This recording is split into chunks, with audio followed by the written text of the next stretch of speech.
Okay, so kung ang kaligtasan ay hindi sa pamamagitan ng gawa, kundi sa pamamagitan ng biyaya o grasya, ano ba ang biyaya o grasya?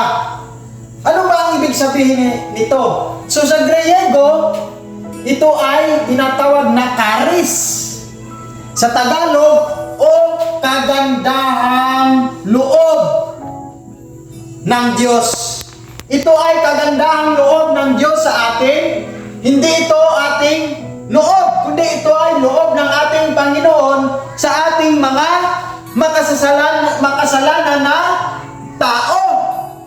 Dahil hindi tayo mabait na tao sa harapan at hindi tayo mabuting tao sa mata ng ating Diyos Ama.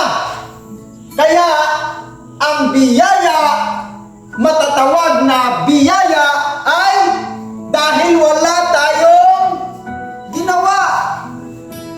Wala tayong ginawa, mga kapatid. Ito ay perpektong gawa ng ating Panginoong Hesukristo doon sa cross ng Kalbaryo. Ito ay kanyang perpektong gawa. At sinabi niya sa Isaiah 53 verse 5 hanggang sa 12.